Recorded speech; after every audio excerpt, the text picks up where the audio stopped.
මොකද්ද රොබෝ කියලා කියන්නේ? එයාට හිතන්න පුළුවන්, තනියම වැඩ කරන්න පුළුවන්, පරිසරය ගැන හොඳ අවබෝධයක් ලබා ගන්න පුළුවන් මැෂින් එකක් තමයි රොබෝ කෙනෙක් කියලා කියන්නේ. අතීතේ මේ රොබෝටික්ස් කියන එක භාවිතා වුණාද? ඔව්. අපිට අත්‍යවශ්‍යම දෙයක් තමයි රොබෝටික්ස් වලදී ඉලෙක්ට්‍රොනික්ස්. මේ තියෙන්නේ Arduino board එකක්.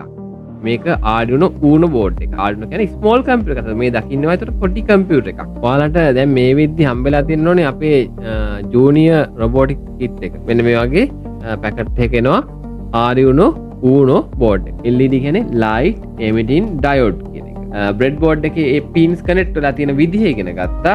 බස් එකක් කියලා කියන්නේ පොඩි component එකක්. current එකක් දෙන්න ඕනේ signal එකක් විදියට. පළවෙනි sense එක. මොකද sense එක LDR sense එක. IR sense එක වෙන්නේ මෙන්න මේ සුදු පාට crystal වගේ තියෙන LED light එකට.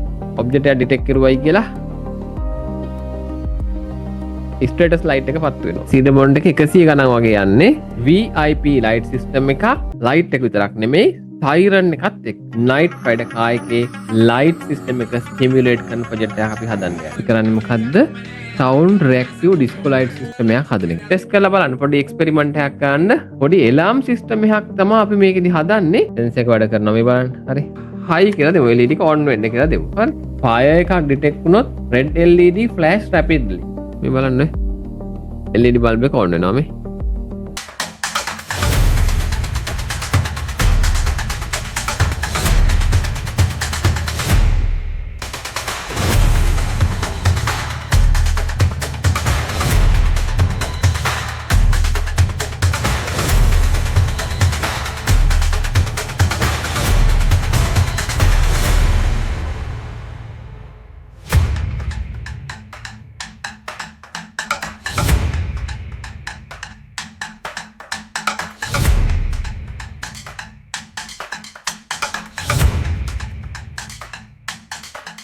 ගැරන්ට් කරනවා මේක තමයි ඔයාලට තියෙන හොඳම රොබොටික්ස් පාඨමාලාව.